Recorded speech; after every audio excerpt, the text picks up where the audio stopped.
my reflections on week 3 of anxiety with attitude. Affirmation for the week was I am authentic. It's really important, actually imperative, that when I impart information that you apply it to your life, or you take the affirmation and have a look at how you've been able to apply it to your life. It might have only been a little bit, might have been a lot, or anything in between. We can never compare our journeys. We can never compare each other to one another because it's pointless. We all have and face our challenges, and that they are different, but we can share with each other. You know, when you feel like you're just behind iron bars and you get that sense that there's nothing you can do to get out from behind the bars? Well, for me, I believe that I have a source of life within me, my essence, and for me that's the Holy Spirit. For other people it may be something different, but for me, I sat on the edge of my just cried out and I just said, look, Holy Spirit, it's like this. You either help me get up and out of bed, or there's no way I can make it out. And sometimes I find what happens is too, it's breaking that negative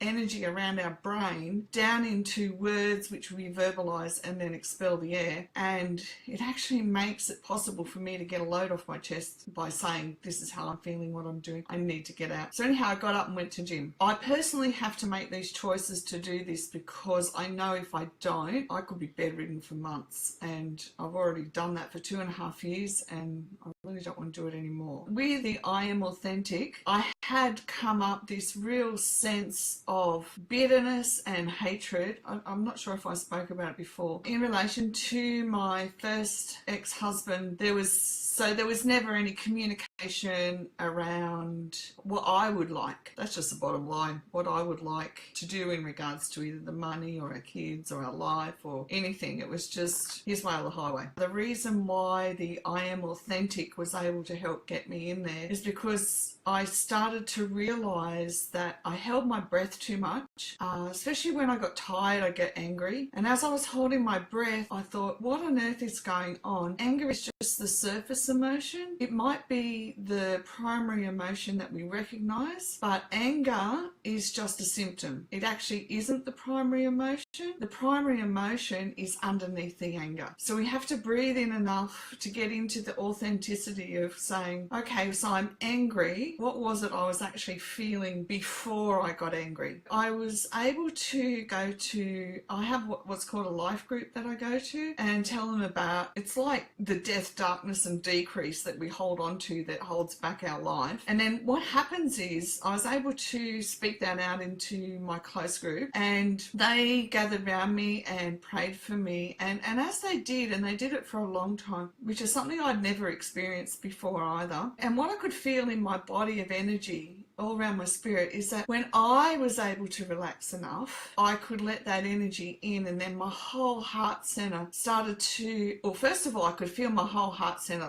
It was like this, like tighter than a fist. For those who've ever had a migraine, think about how a migraine makes your head like this, okay? It's so tight. And that was what my heart felt like. But as they poured all this love onto me, I felt it open up, and it was so good. And so then what that's allowed me to do during this week is become more aware of being authentic and owning how I feel, what my thoughts are before I actually express them, and then choosing whether I express them to the person who was there with me or not. Normally I'm very open, and I just, well, we're just open and honest. I mean, you see that just from who I am here. What I'm learning to do is, first of all, feel the authenticity of how I feel, irrespective of anyone else. When we're this strong, it's quite possible to believe that we're not actually caring what anyone else thinks or does or says, but our mind will be saying one thing and our heart can be saying another. So for me, the authenticity will continue over time. And look, it's everything in life is time. It takes time to hold on to your authenticity. Remember, we're building trust within ourselves. So in order to trust life outside of us. In order to trust other people, we first must have trust in ourselves. With the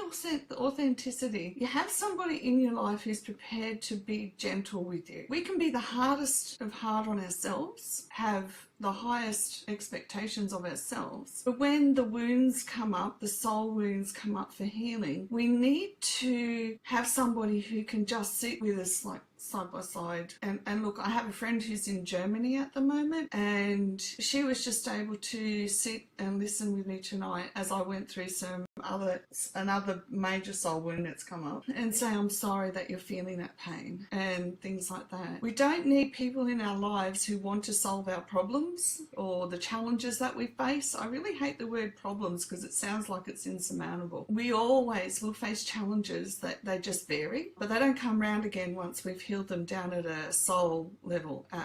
We get rid of the soul wound, that they don't come back. But we do face a different lot of challenges, but we're stronger. Tonight I was able to sit with a friend and explain that what was coming up as a soul wound, when the authenticity allowed me to be honest about it, because I know I can trust her. Be in that moment, be authentic in that moment, knowing that even when the soul wound comes up, I'm going to be okay. I'll still be here, but I won't have that wound dominating my life. So in summary, the week for I Am Authentic really helped me focus on what my needs were. Actually, that was another thing I did too. One of my sons, he needed help with his mental health, and so we started addressing his mental health, but I was also able to start saying, well, no, I'm sorry, I need this time for me, I need to do that, or I need to go and do some of my work. And it's important that we teach our kids that too, because then they can have boundaries. They are learning to be more verbal with us about what their needs are, because when they see us doing it, they will do it as well. One of the things that I've become aware of that I did over the life of my children, because I had to, was be so strong